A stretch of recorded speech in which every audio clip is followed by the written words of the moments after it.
नमस्कार, सलाम इंडिया की बात में आपका स्वागत है। मैं हूं मुकुल सरल और मेरे साथ हैं मेरे दो साथी अदिति और मुकुंद। आज इंडिया की बात करने से पहले मैं आपको दो सूचनाएं, दो खबरें आपको जल्दी से दे दूं जो बहुत महत्वपूर्ण है।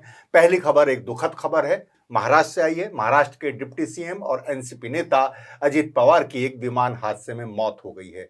उनके साथ उनके सुरक्षाकर्मी, दो पायलट और एक महिला क्रू मेंबर की भी मौत हुई है। कुल 5 मौतें हुई हैं। दूसरी खबर, संसद का बजट सत्र शुरू हो गया है। 28 जनवरी से 1 फरवरी को बजट पेश होगा। तो इन दो खबरों के साथ अब हम बढ़ते हैं इंडिया की बात के मुद्दों पर। जो 3 मुद्दे हमारे सामने हैं उनमें पहला मुद्दा है यूजीसी। यूजीसी यूजीसी यूजीसी, इस पर पूरे देश में बहस है, डिबेट है, बवाल है। आखिर क्या है यूजीसी की नई गाइडलाइन जिस पर स्वागत भी हो रहा है तो विरोध भी हो रहा है, इस पर हम बात करेंगे। दूसरा मुद्दा है हमारा मुसलमानों और ईसाइयों पर बढ़ते हमले, और अब तो उत्तराखंड में बद्रीनाथ केदारनाथ में गैर हिंदुओं के प्रवेश पर भी प्रतिबंध लगाने की तैयारी की जा रही है। इस सब का क्या मकसद है, क्या रणनीति है, इस पर हम बात करेंगे। और तीसरा मुद्दा है किसान और आदिवासियों से जुड़ा। महाराष्ट्र में किसान और आदिवासियों ने लॉन्ग मार्च निकाला और सरकार को झुकने पर मजबूर किया, पालघर और नासिक से मुंबई तक। इस सब का क्या समझौता हुआ है, क्या इस आंदोलन का मकसद था और क्या यह देशव्यापी आंदोलन की तरफ बढ़ेगा, इस सब पर हम बात करेंगे अपने साथियों से। तो पहले चलते हैं पहले मुद्दे की तरफ, यूजीसी। यूजीसी ने 13 जनवरी को नई गाइडलाइन नोटिफाई की और 15 जनवरी 2026 से लागू हो गई। इनमें है क्या? इनमें कुछ जातिगत उत्पीड़न, जातिगत भेदभाव, धर्म, लिंग, जाति, इस सब के आधार पर भेदभाव के उन्मूलन की एक परिभाषा दी गई है। उस पर रोक के लिए कुछ कदम उठाए गए हैं, कुछ गाइडलाइन तय की गई हैं जिन्हें हर विश्वविद्यालय और हर महाविद्यालय को मानना होगा। ये गाइडलाइन क्या हैं, इन पर हम विस्तृत बातचीत करेंगे। इसको लेकर तमाम विरोध भी शुरू हो गया है। एक वर्ग विशेष, खास तौर से जो आरक्षण विरोधी वर्ग है, जो जातिगत जनगणना का विरोध करता रहा है एक, और उसे बीजेपी का कोर वोटर भी समझा जाता है, अब वही बीजेपी के खिलाफ सड़कों पर है। यानी म्यान से तलवारें खींच ली गई हैं और बीजेपी के खिलाफ ही नारेबाजी और जलूस हो रहे हैं। तमाम तरह की चेतावनियां, चुनौतियां दी जा रही हैं कि इसे वापस लिया जाए। तो आखिर इस पर इतना हल्ला क्यों है, इन गाइडलाइन में ऐसा क्या है, इस सब पर हम बात करेंगे। सबसे पहले मैं मुकुंद से पूछूंगा। मुकुंद, यूजीसी गाइडलाइन पर आपका पंच क्या है? मुकुल जी, मुझे लगता है ये एक और कमेटी है, हायर एजुकेशन बनी है, विशाखा गाइडलाइंस जैसी बनी थी उसी तरह की कमेटी है। लेकिन मुझे अधिकतर उम्मीद यही है ये भी एक तरह की कमेटी बन के ले जाएगी। लेकिन जो इसके साथ कही गई बातें अगर वो लागू होती हैं तो काफ़ी हद तक उच्च शिक्षा संस्थानों में सुधार होगा। अदिति, क्या है इस पर आपका पंच? मुकुल जी, मैं सबसे पहले तो दो जो दलित छात्र हैं, रोहित वेमुला और पायल तडवी, उनकी माओं के लंबे संघर्ष के लिए उन्हें सलाम करती हूँ। वो संघर्ष अभी भी जारी है एक रोहित वेमुला एक्ट के लिए, और मुझे लगता है कि ये एक अच्छा कदम है। हालांकि इसमें सुधार की गुंजाइश काफी है। मुकुल जी, क्या है आपका पंच? मेरा मानना है कि देर से उठाया गया एक अच्छा कदम है, लेकिन जैसे इन्होंने कहा कि सुधार की गुंजाइशें हैं, क्योंकि इसमें कई अभी झोल भी हैं और इस पर जिस तरह का बवाल हो रहा है वो एक तरह से बहुत ही शर्मनाक है। ये वही लोग हैं जो आरक्षण का हमेशा विरोध करते रहे हैं और बीजेपी इसे सपोर्ट करती रही है। अब देखना होगा कि बीजेपी ही इसमें फंसी है, वो इससे कैसे निकलती है। क्या नया, जैसे मंडल के बरक्स कमंडल आया था, वो क्या खेल करती है, ये देखने वाली बात होगी। तो इस पर हम चर्चा की शुरुआत करें। अदिति, आपने कहा कि हम रोहित वेमुला की माँ और पायल तडवी की माँ, इन सबको सलाम करते हैं, इन संघर्षों की बदौलत ही।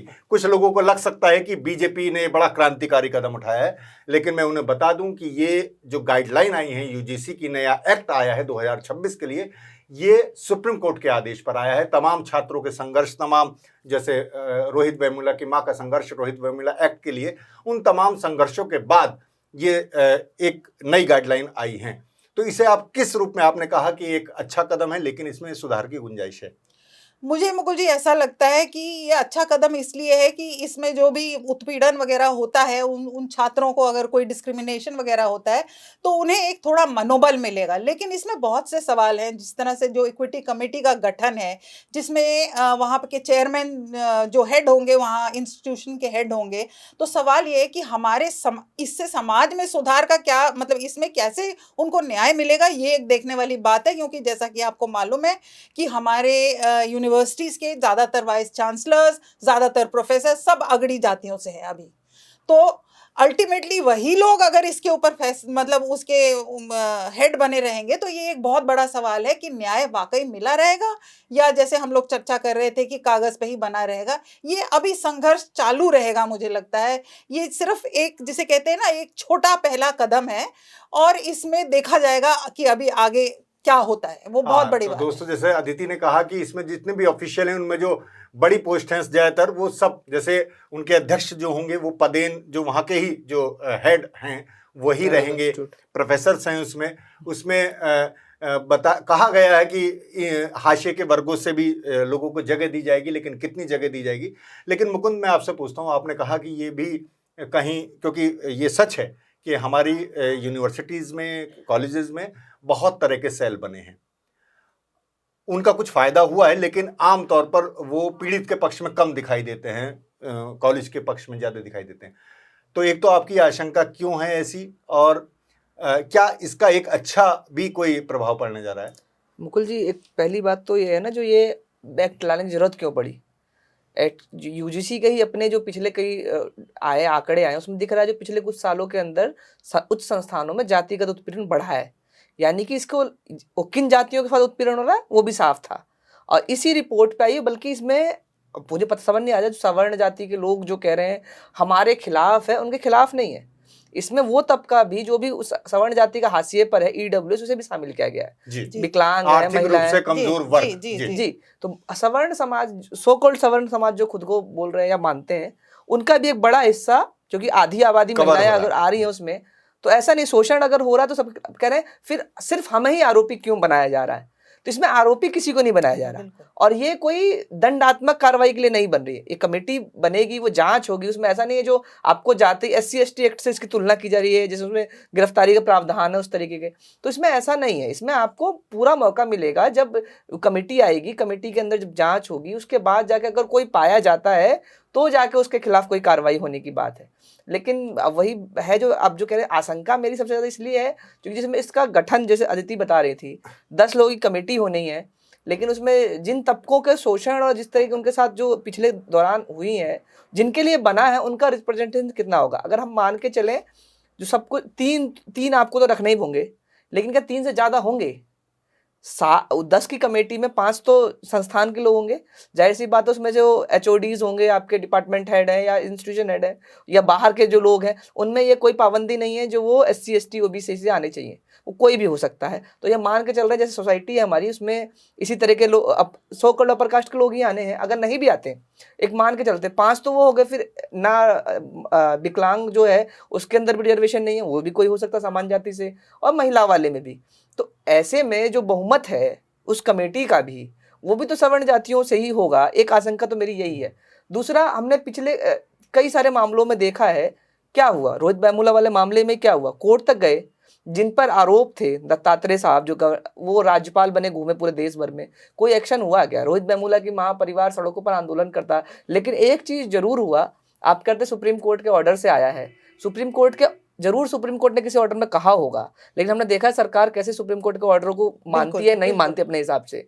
लेकिन ये जो जनता सड़कों पर जो आंदोलन हुए पिछले कुछ सालों के अंदर, और वो चाहे पायल तड़वी का मामला हो, चाहे रोहित वेमुला को, इस तरह के तमाम ऐसे केस आए, जनसंघर्षों की बदौलत उसके दबाव में सरकार आई है, कमेटी को दिया गया।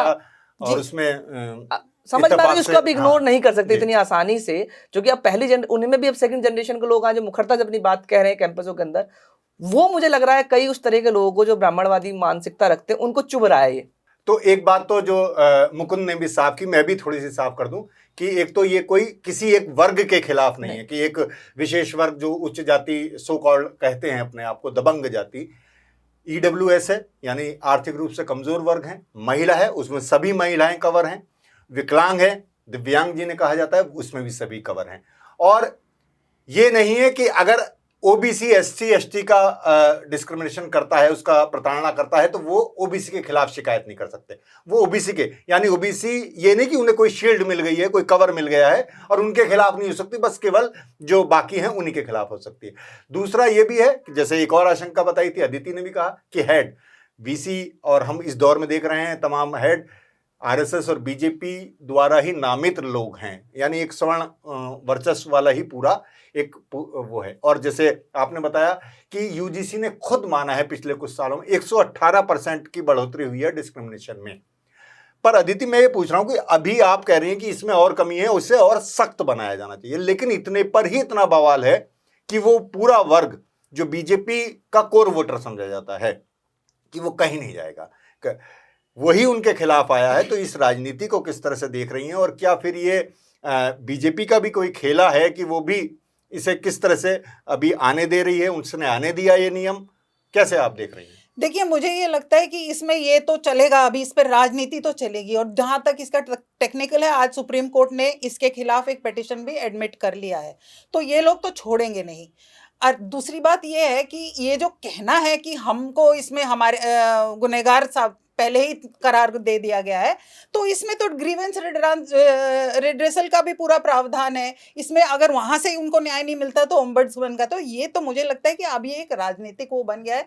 इसमें भाजपा की शायद कुछ अंदरूनी राजनीति भी है। उत्तर प्रदेश चुनाव में जो पीडीए का मसला है, तूल पकड़ रहा है अखिलेश यादव का, शायद उसमें भी राजनीति शायद भाजपा ये दिखाना चाहती। और मुझे सबसे और एक हैरानी हो रही है कि सारी राजनीतिक पार्टियां जो हैं अभी तक थोड़ी सी चुप्पी साधे हुए हैं, इसमें कोई सीधा बोल नहीं रहा है। और ये जो लोग प्रोटेस्ट कर रहे हैं, मतलब ये तो बहुत ही, मतलब जिसे कहते हैं ना कि वो मंडल 2 वाला, जी मंडल के समय यही हुआ था। बीजेपी खुलकर तो विरोध नहीं कर पाई थी 27% आरक्षण का, लेकिन पीछे से उसने उसे हवा जरूर दी थी। अब देखना होगा, आपने यूपी की बात की, यूपी में भी बड़ा दिलचस्प नजारा है। वहां योगी तुझसे बैर नहीं, मोदी तेरी खैर नहीं, ऐसे नारे लग रहे हैं। तो यानी वोट वही है, पर वो अब किस किस नाम से कैसे क्या होता है। नहीं मुकुल जी, सबसे बड़ी बात तो ये है ना, जो लोग प्रदर्शन कर रहे हैं, जो इसके खिलाफ बोल रहे हैं, वो 2 दिन पहले तक क्या बोल रहे थे? सब सनातन एक है, और सब में से वो हम कैसे हो गए?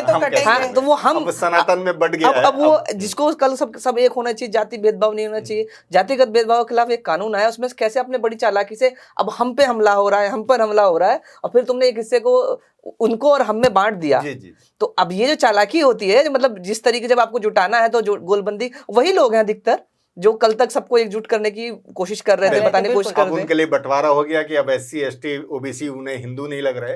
ये भी बहुत तरह का एक, मतलब ये कहिए पाखंड उस तरह का सामने आया।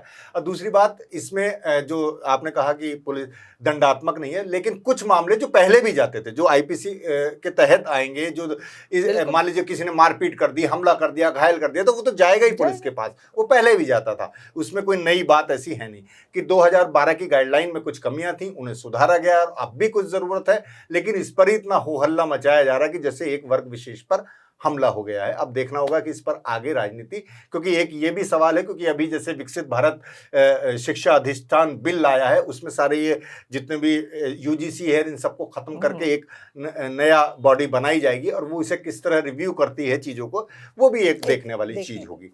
तो हम बढ़ते हैं दूसरे मुद्दे की तरफ, जिसकी तरफ मुकुंद ने पहले इशारा किया था कि अब हिंदुओं में ये बंटवारा सनातन में कर रहे हैं, लेकिन मुसलमानों और ईसाइयों पर लगातार हमले बढ़ रहे हैं। क्रिसमस पे हमने देखा, ओडिशा में पादरी पर हमला देखा, इसके अलावा भी तमाम तरह के हमले। अब जो है बद्रीनाथ केदारनाथ मंदिर समिति ने ये फैसला कर रही है कि वो उसे गैर हिंदू वर्जित, मतलब गैर हिंदू उसमें प्रवेश नहीं कर सकते, ऐसा निषेध लाने का वो एक फैसला करने जा रही है। और मुख्यमंत्री भी कह रहे हैं उत्तराखंड के कि हम आस्था का सम्मान करेंगे, इस पर विचार करेंगे। एक राज्य का मुख्यमंत्री कह रहा है कि एक जगह पर गैर हिंदू वर्जित कर दिए जाएं, प्रतिबंधित कर दिए जाएं। इस पर क्या है पंच, बताएंगी अदिति? मेरा पंच इसमें ये है कि उत्तराखंड के जो मुख्यमंत्री हैं पुष्कर सिंह धामी ने जो इन्हें खुला समर्थन दिया है इस चीज के ऊपर, तो मुझे लगता है ये आने वाले चुनाव के मद्देनजर है। कुछ दिखाने को है नहीं। हिंदुत्व लैब 2 बना हुआ है उत्तराखंड, और वहां पे मुसलमानों की काफी, जिसे कहते हैं, प्रताड़ना हुई है। तो मुझे ये लगता है ये पूरी तौर से एक राजनीतिक रंग लेने वाला है।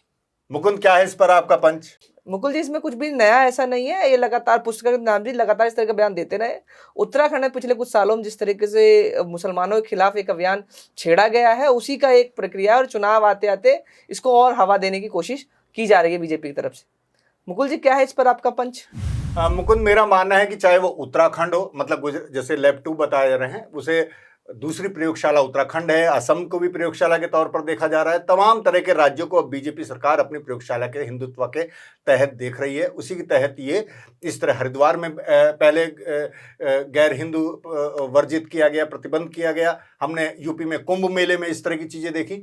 तो ये लगातार चीजें बढ़ती जा रही है और मेरा मानना है साफ कि ये देश विरोधी है, संविधान विरोधी है। और मुख्यमंत्री इस तरह के बयान देते हैं, बहुत ही शर्मनाक है, उन पर कार्रवाई होनी चाहिए। तो इस पर हम थोड़ी सी चर्चा और कर ले। अदिति, जैसे ये लगातार बढ़ रहा है, क्रिसमस पे हमने देखा पादरी पर हमले हो रहे हैं, ईसाई वो है, मुसलमान हैं ही। अब इस तरह के ये गांव-गांव चिपकाया जाता है कि यहाँ मुसलमान प्रवेश नहीं कर सकते। अब ये जो 4 धाम हैं, इन पर यही सारी चीजें की जा रही है, बाकायदा ऑफिशियल। पहले तो ये था कि फ्रिंज एलिमेंट कह दिए जाते थे या कुछ कि कोई संगठन है, अब बाकायदा मंदिर समिति, फिर उसमें सरकार इन्वॉल्व हो रही है। इसे किस तरह से आप कहेंगी? नहीं, मेरा तो ये मानना है कि ये पूरा एक मतलब मंदिर समिति जिस वजह से कर रही है, उसमें मुझे समझ नहीं आता कि हिंदू धर्म के बारे में वसुधा एवं कुटुंबकम बोलते हैं कि सबके इतना उदार एक रहा है हिंदू धर्म की, सबके लिए उसमें जगह है।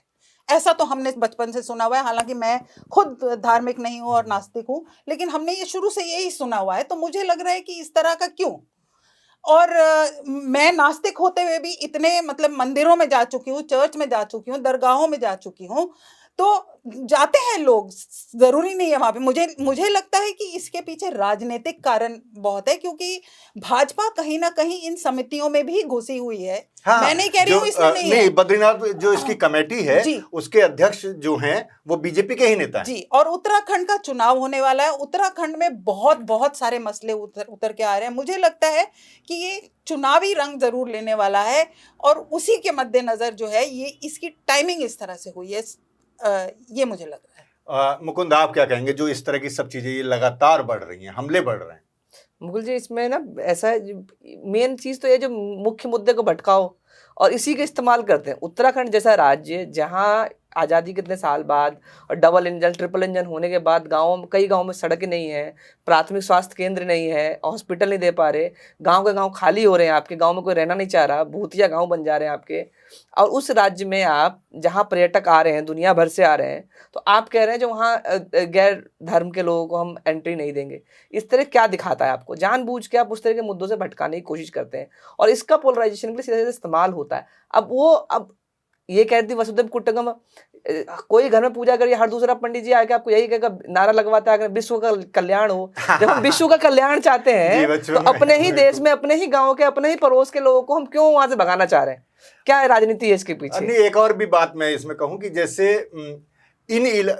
मान लीजिए कोई दूसरे धर्म का है तो वो प्रेयर करने तो आमतौर पर नहीं जाता, वहां वो काम ही करने जाता है, कुछ काम ही करता है, वो मजदूरी कर रहा है, दुकान लगा रहा है।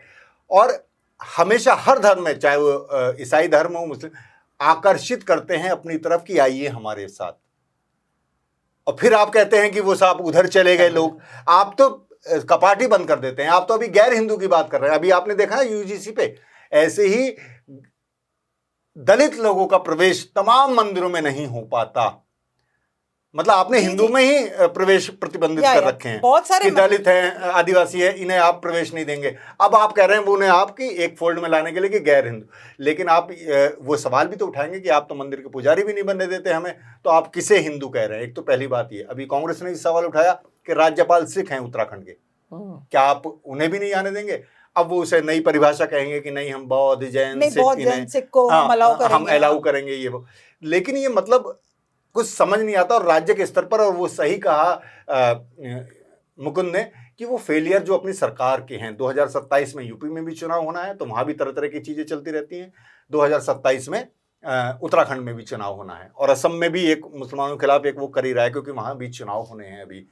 तो लगातार ये चुनाव की वजह से एक पूरे समाज में इस तरह बंटवारा करना यूपी में तो किया तमाशा जा हो रहा गया ना। और मुझे तो ये नहीं समझ में आता कि चार धाम और रिलीजियस टूरिज्म और ये सब इतनी बात कर रहे हैं, आप वहाँ पे 4 लेनिंग कर रहे हैं, आप वहाँ पे एलिवेटेड रोड नदी के ऊपर बना रहे हैं कि चार धाम जो है एक रिलीजियस टूरिज्म भी कर रहे हैं, और उसमें आप इतनी रोक लगा रहे हैं, क्यों नहीं?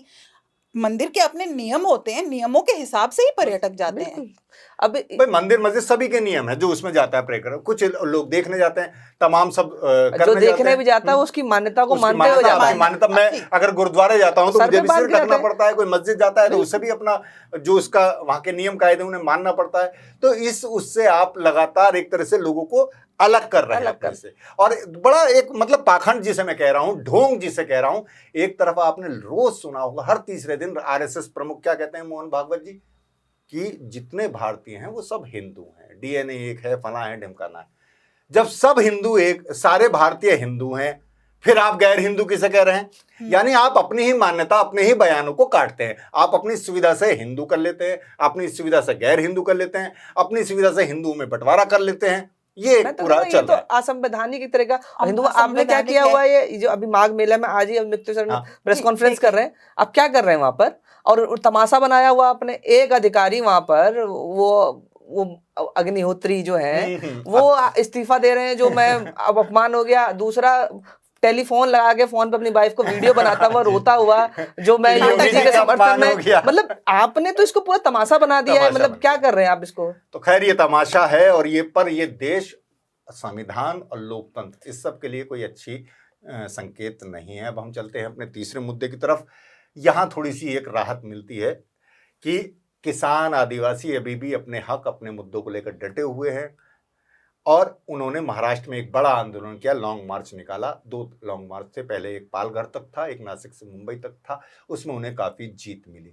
तो इस पर क्या है पंच, बताएंगे मुकुल जी। ये किसानों का 5वां लॉन्ग मार्च था 2018 से लेकर अभी तक में, और लेकिन 5 बार सरकार झुकी है। इस बार भी सरकार झुकी है। मुख्यमंत्री ने खुद किसान नेताओं से और सीपीएम के जो राष्ट्रीय और क्षेत्रीय नेता थे वहां पर उनसे बात करी है, उनकी बातें मानी है। लेकिन बड़ा सवाल यही है, क्या एक बार फिर ये जो वादे, लिखित वादे हैं, वो कागजों तक सीमित हो जाएंगे, ये जमीन पर उतरेंगे? अदिति, क्या है इस पर आपका पंच?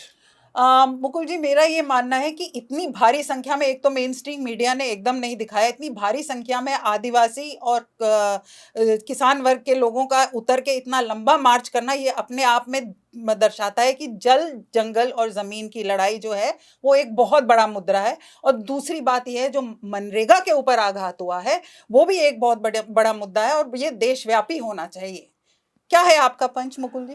मेरा मानना यह है कि सरकार को नहीं भूलना चाहिए कि वो इधर मुद्दे डाइल्यूट करके किसान आदिवासियों के हक की वो आवाज, अपने आंदोलन छोड़ देंगे। उन्होंने एक बार फिर दिखाया है, महाराष्ट्र में ही सही, कि हम अभी अपने मुद्दों को पकड़े हुए हैं, जमीन पर खड़े हुए हैं। चाहे वो लेबर कोड का मामला हो, चाहे वो मनरेगा का मामला हो, या और स्थानीय जमीनों पर खेती का मामला हो, वो अपने हक के लिए खड़े हैं। अब ये देखना है कि अगर ये मुद्दे इस तरह से आगे बढ़ते हैं तो क्या ये देशव्यापी आंदोलन की तरफ बढ़ेंगे या नहीं। मुकुंद, आपने इसे काफी कवर किया है न्यूज क्लिक के लिए भी, जो ये पूरा आंदोलन हुआ, और आपने जैसे बताया 5वां लॉन्ग मार्च था। तो इस बार की विशेषता क्या थी, और क्या वाकई जो अब एक तो पालघर वाला थोड़ा सा बताइएगा, और फिर जो अब सरकार से स्तर पर, राज्य स्तर पर जो समझौता हो उसके बारे में बताइए। मुकुल जी, ये 2 मार्च हुए। हालांकि ये दोनों लॉन्ग मार्च जो थे अपने डिस्ट्रिक्ट हेडक्वार्टर तक जाने थे। नासिक के किसान भी निकले थे जो नासिक हेडक्वार्टर तक जाएंगे, दूसरे पालघर वाले भी गए थे जो पालघर डिस्ट्रिक्ट हेडक्वार्टर पर जाएंगे, क्योंकि कुछ उनकी लोकल मांगे थी। और खासकर शुरुआत जब हुई थी नरेगा और जो ये लेबर कोड्स है उसके खिलाफ। और इस बार जो अलग बात ये थी, जो आमतौर पर इस तरह के मार्च किसान सभा के संगठन या खेत मजदूर यूनियन निकालती थी, इस बार ये लेफ्ट पार्टी सीपीएम के बैनर पर ये पूरा मार्च शुरू हुआ। तो पालघर में जैसे पहुंचे, डिस्ट्रिक्ट कलेक्टर ने शुरुआत में तो दिखाया, जो पहली बार गेट बंद कर दिए गए, लेकिन बाद में उन्होंने बातचीत करी, उनको अच्छे माहौल में बातचीत हुई और कुछ मांगों पर उन्होंने आश्वासन दिया जो हम मान लेंगे। तो वो मार्च वहां से वापस चला गया। जबकि नासिक वाले थे वो सड़क पर बैठे रहे, लोकल स्थानीय प्रशासन ने ठीक से बर्ताव नहीं किया, तो वो फिर बॉम्बे की तरफ निकला मार्च। 25 तारीख को फिर वो वहां से, नासिक से बॉम्बे की तरफ चलना शुरू हुआ। और आज मार्च, मतलब कल उन मुख्यमंत्री से उनकी बातचीत हुई, उसके बाद उन्होंने 27 जनवरी को बात हुई, 28 जनवरी को समझौता समझौता सरकार से तो हो गया था, जी। लेकिन जैसा कि समझना चाहिए, वहां पर किसान नेता वार्ता करने जाते हैं, क्या वार्ता हुई, वापस आके वो जो हजारों किसान हैं उनका कन्वे करते हैं। वहां बैठक हुई और बैठक के बाद ये तय हुआ जो अभी इसको स्थगित करना चाहिए। सरकार ने, मुख्यमंत्री ने खुद से आश्वासन दिया है जो इन जितनी मांगे हैं उसका इसको पूरा कराने की जो इसकी निगरानी होगी मैं खुद स्वयं करूंगा। चूंकि पहले भी कई बार हो चुका है, लेकिन इस बार कुछ मामले हैं और कुछ तो बहुत मामूली सवाल है। बिजली दिन में दे दीजिए, बिजली हमें दिन में दे दो, रात को दे दो। अब खेत रातों में सिंचाई करें आप तो ठुक के ठंड में। बहुत इस समय जब विश्व गुरु जैसे देश में हमारा किसान ये मांग रहा है दिन में हमें बिजली दे दो। पानी की समस्या, महाराष्ट्र के नदियों का पानी अब गुजरात भेज रहे हैं। गुजरात में जो सूखे इलाके तो वहाँ पानी की सिंचाई बढ़ा रहे हैं, और महाराष्ट्र जो मराठवाड़ा पूरा इलाका जो नासिक और विदर्भ का आदिवासी बेल्ट है वहाँ पानी से वंचित कर रहे हैं। इस तरह के बहुत जरूरी सवाल, और खासतौर पे ये जो नदियों का मीठा पानी अब शहरों में लाके स्विमिंग पूल में डाल रहे हैं उसको रोकिए और इलाकों के अंदर पानी दीजिए। और खासकर जो कहती नरेगा का सवाल, आदिवासियों के लिए नरेगा एक बहुत बड़ा सवाल है। मनरेगा जिसे अब कहते थे और अब उसे कहेंगे बीबी जी राम जी। बीबी जी राम जी एक्चुअल में उसका ग्राम जी है वो, इन्होंने अपने हिसाब से उसको जी राम जी बना लिया। उसका लिटरल ट्रांसलेशन देखेंगे तो वो बीबी ग्राम जी है वो बिल। और इसके और उस इलाके के अंदर खासतौर पर, और ये सिर्फ देशव्यापी बनेगा, देश भर में आंदोलन हो रहा है, लेकिन जैसे इतना बड़ा आंदोलन मीडिया ने ब्लैकआउट कर दिया, दिल्ली तक खबरें नहीं आई, तो अब कैसे सोच रहे हो देश भर में दूसरे छोटे मोटे, अभी 26 को ही पूरे देश में संयुक्त किसान मोर्चा ने खेत मजदूर यूनियन के साथ मिलकर प्रोटेस्ट हुए। इससे पहले 12 जनवरी को central trade union central trade union ने प्रोटेस्ट किया। वो खबरें कहाँ आ रही, जो उनको दिखाने की कोशिश करते थे उन मीडिया संस्थानों को या तो अपने पक्ष में ले लिया या उनको खत्म करने की साजिश रच दी। नहीं तो इस तरह की खबरें जो लोग दिखाते अब दिखाने कहाँ दे रहे हैं। ये खबर दिल्ली कितनी मीडिया हाउसेस दिखा पाई है, दिखाने की कोशिश करी, इतनी बड़ी संख्या में मार्च और इतने डिसिप्लिन तरीके से, कोई शोर शराबा नहीं, शांति से चलते हुए। तो ये एक बड़ी बात है जो अब राष्ट्रव्यापी बनेगा तब जब लोग उसको दिखाएंगे। और देश भर में गुस्सा है मनरेगा कानून के खिलाफ। पर अदिति मैं आपसे पूछना चाहता हूँ, देश भर में गुस्सा है, लेबर कोड तमाम हड़तालों और तमाम विरोध के बाद उन्होंने लागू कर दिए, ये ग्राम जी भी उन्होंने पास कर लिया। पर ये जो आंदोलन हुआ महाराष्ट्र में, इसने फिर ये बता रहा है कि बिना सड़क पर उतरे आपकी मांग नहीं मानी जाएगी। तो क्या ये पूरे देश के लिए भी एक संदेश है कि भाई अब घर बैठ के या सिर्फ एक कुछ ज्ञापन देके नहीं मामला चलेगा, आपको बाकायदा सड़क पर उतरना पड़ेगा? बिल्कुल बिल्कुल, खूंटा ठोकना और पड़ेगा। अब उम्मीद है कि मनरेगा पर जो आघात हुआ है, जिसे कहते हैं गांवों की पूरी अर्थव्यवस्था जो है वो हिल गई है, उसको लेके कांग्रेस भी अपना अभी आंदोलन शुरू कर रही है और कह रही है कि सड़कों पे उतरेगी। उसी तरह संयुक्त किसान मोर्चा और ये 12 फरवरी की जो जनरल स्ट्राइक है, इसमें जो सेंट्रल ट्रेड यूनियंस ने करी है लेबर कोड के खिलाफ, और उसमें उन्होंने मनरेगा का भी जोड़ा है, क्योंकि भाई जो लोग काम करने आ रहे हैं मजदूर, उनके परिवार तो गांव में ही है ना। जी जी। तो उनको भी इस चीज से फर्क पड़ता है, और हमें मालूम है कि डिमोनेटाइजेशन के बाद भी किस तरह मनरेगा काम में आया। तो इन सब चीजों को लेके उम्मीद है कि कुछ देशव्यापी हो तो फर्क पड़ेगा। हाँ, तो बस इसी बात पे, इसी नोट पर हम अपनी बात को खत्म करेंगे कि ऐसे ही कुछ नहीं मिलेगा, ऐसे ही कुछ नहीं होगा, उसके लिए बाकायदा आपको सड़क पर उतरना होगा। लेकिन बीच बीच में मुद्दे डाइवर्ट करना जानती है सरकार। अब जैसे यूजीसी पे कर दिया, उसमें एक बंटवारा हो गया, और पर एक वर्ग को इस तरह दिखाया जा रहा है कि भाई बीजेपी अभी पीडीए जिसे अखिलेश कहते हैं, या जो SC ST और उनके पक्ष में खड़ी है। लेकिन ये सब एक पूरा एक पाखंड वो रचती है हमेशा हर चीज में, और फिर वो अपने मुद्दे, अपने चीजें पास करा लेती है। अब बजट सत्र शुरू हो गया है, 1 फरवरी को बजट आएगा, उसे भी देखना होगा कि उसमें क्या जनहित की चीजें हैं, और ये जो 12 फरवरी की स्ट्राइक है इसको लेकर भी सरकार कैसे संजीदा होती है, उसकी बात सुनवाई करती है या नहीं। इन सब मुद्दों पर हम निगाह बनाए रखेंगे। मिलेंगे अगले सप्ताह। शुक्रिया।